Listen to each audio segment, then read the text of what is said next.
hold this one up, Tom? Yeah. Oh, okay. Um, Thanks for having me. Man, this is a little excited, a little nervous, a lot of emotion right now.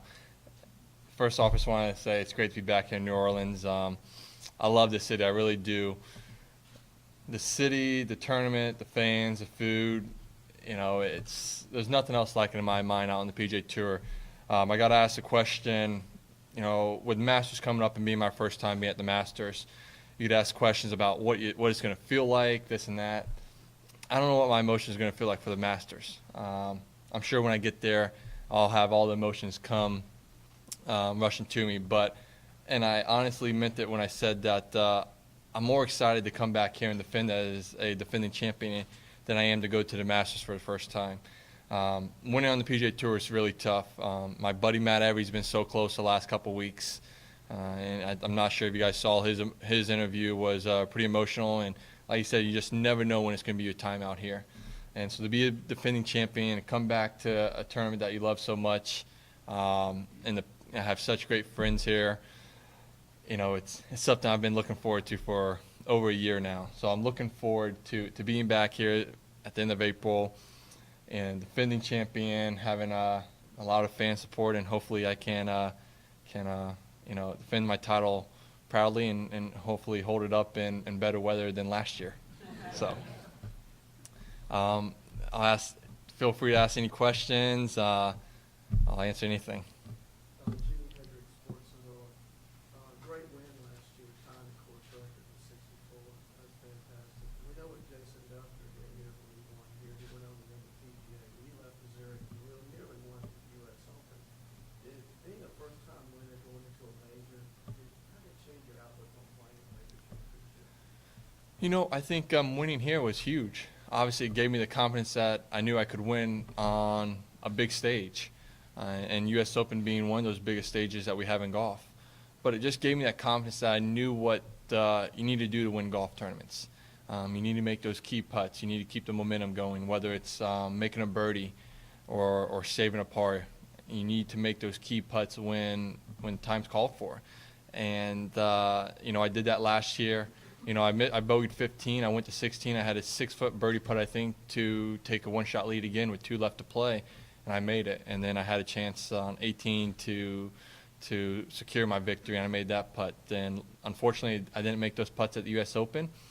But I think, when you win for the first time or you win any time, you learn more about what it takes to win, because every win's different. Sometimes you're going to have wins that you win by 6, 7, 8 shots, and other times you're going to have to not have your great stuff, and you're going to have to battle it out. So there's always a learning experience, and winning always goes a long way.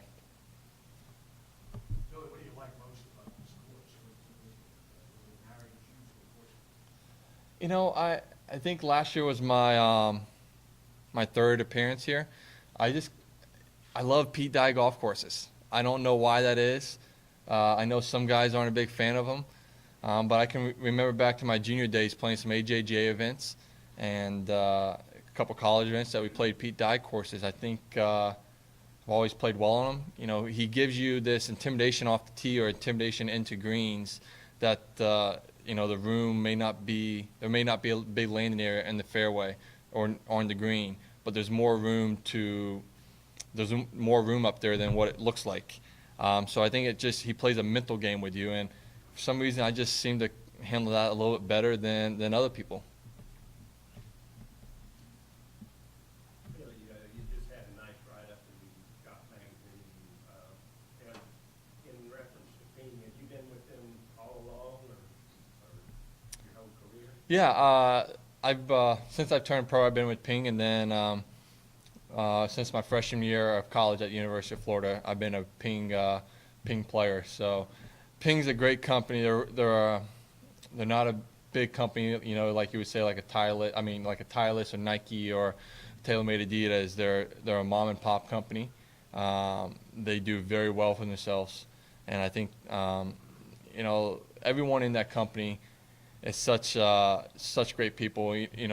One thing people don't know about Ping is when you go to the factory, they have pictures of employees up there of how many years certain people have been there. and they have people that have, several people that have been there for 40 plus years and 30 plus years and 20 plus years. So not only do they take care of us, the players, very well, they take care of their own employees even better. And I think that just shows what a great company they are. Do they standardize the set specifically for you? They build a set just for you? Yeah, so And other players? yeah, so the set that I have, you can get, the same set of irons, the same type of driver, everything. But the one thing they do, I think, better than anybody else is they custom fit your club to your playing ability, your lofts, your lies, the flexing your shafts. So you have the optimal chance of playing the best golf possible. And so I think they've revolutionized the way custom fitting is. They were the first company to do it, and I think they're still the best company there is. And so when we get asked these questions a lot in pro-ams and by fans, can I get the driver you use, can I get the putter or the irons? Yeah, you can go to your local golf shop and get them, but that doesn't mean you're going to perform, they're going to perform great to you. Make sure you get them custom fit by, a PGA Tour, PGA Tour of America professional at your club or even at a club fitting place, because as we say at PGA Tour, the guys on tour, get the clubs fit for you. You see a world of difference. Sorry. They're up in the New Orleans Tourism Marketing Corporation. I've got two questions. Yeah. First of all, your overall feelings about New Orleans, and second, what does your regiment consist of?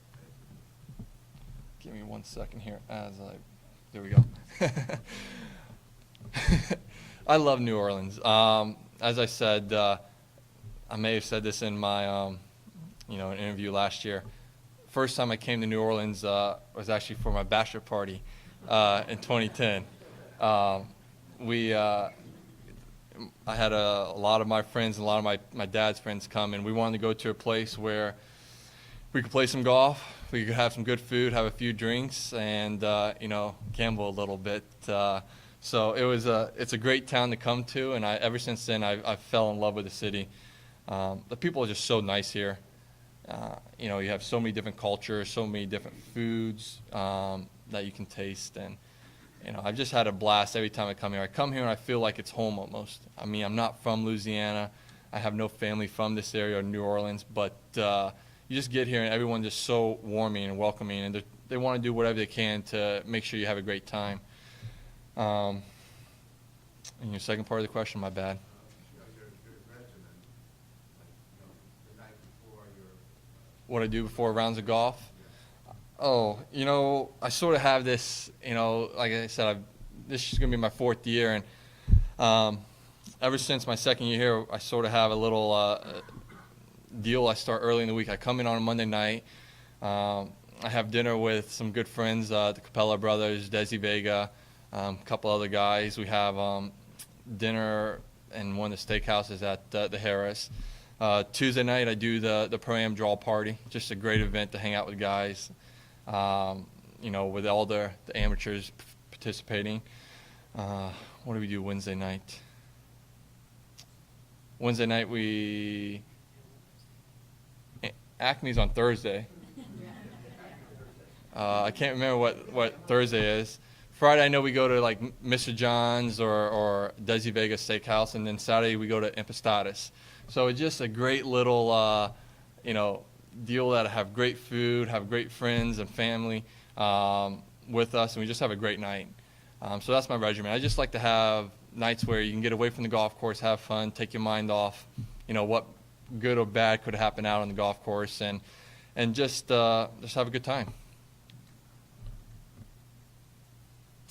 If there is a key hole, a signature hole on the course, which one would you say it is? Coming down the stretch, a key hole I think is number 17. The par 3's, it's a pivotal hole. You could have a one-shot lead, or you could have, be one shot behind, and you could go in that hole and be 2 shots ahead or be 2 shots back. With the water on the right, depending on which way the wind's blowing, the pin's always in the back left. Plays around 200 yards, so sometimes the wind's coming in off the left or in off the right, so it plays a little bit longer.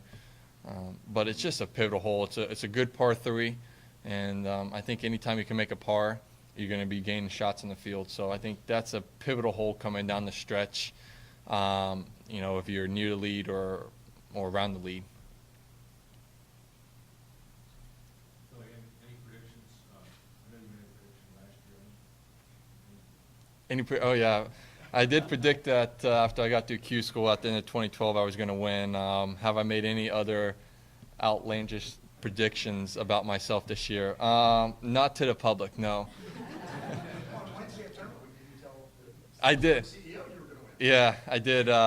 We were having dinner at Emerald's. Was it? Yeah, that's what we do. We do dinners at Emerald's. I couldn't remember with the Zurich guys. Great company. But we were having dinner. I was talking, and I said, "I'll see you on 18 Green Sunday." And he sort of looked at me, thought I was a little crazy, and laughed. And I said, "No, I'm going to win this week. I'll see you on 18 Green." And I played well Thursday, first round. Then I see him after the round, and we're talking about it. And then I see him Friday again and Saturday. And so, so it was nice that I was able to live up to that comment I made. So I'm not going to make a prediction yet.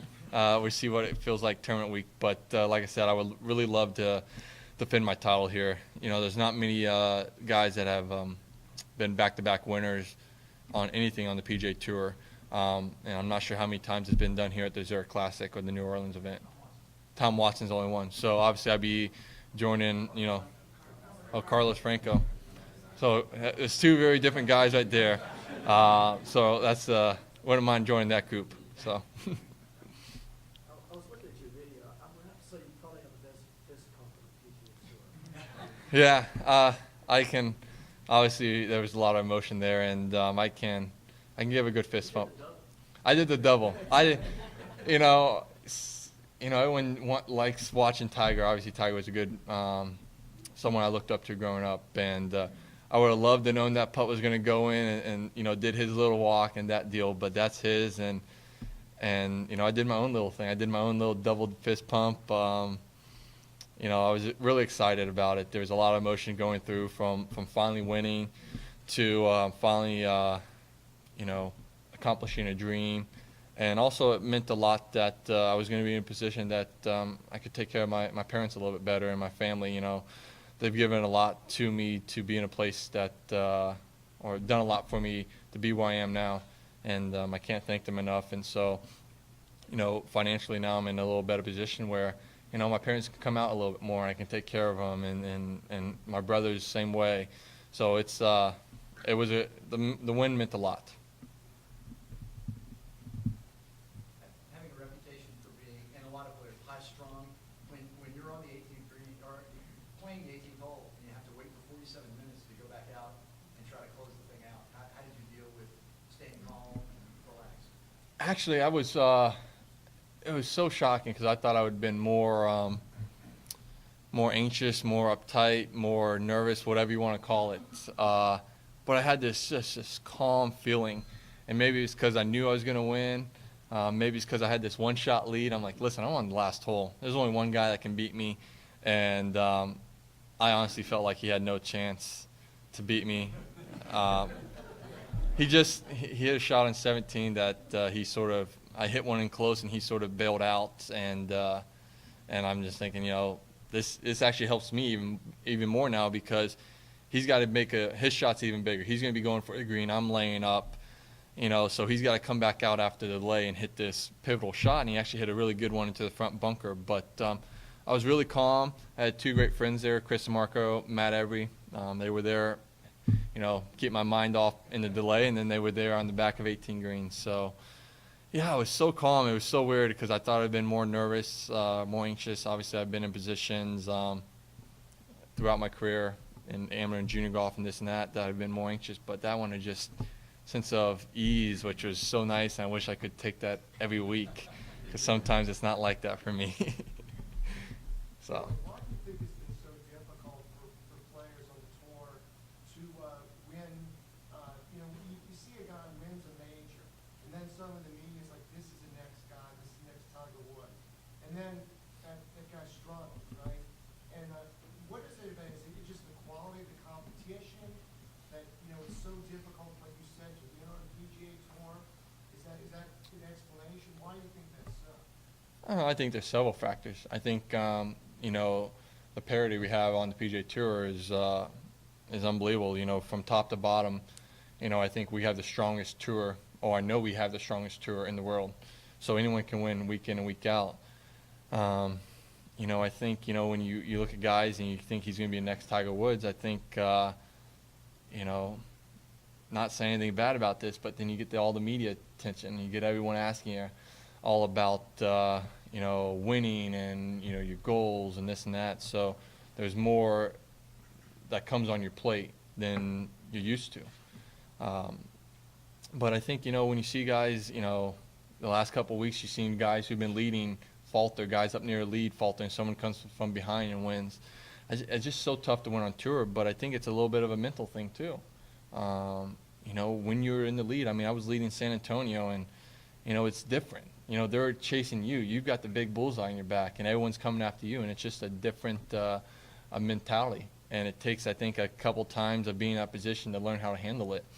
And I think the guy that's obviously done the best is Tiger. And, you know, we're always, I mean, in my mind, I'm always trying to strive to what he is mentally, because I think he's one of the strongest mental guys out there on tour. So learning how to handle that situation and having everyone fire bullets at you on a regular basis when you're leading a tournament, especially coming down the stretch, it's tough. There's a lot of heat on you. Billy will be available for some one-on-ones afterwards. Perfect. Thanks, guys. Thank you so much. Thank you.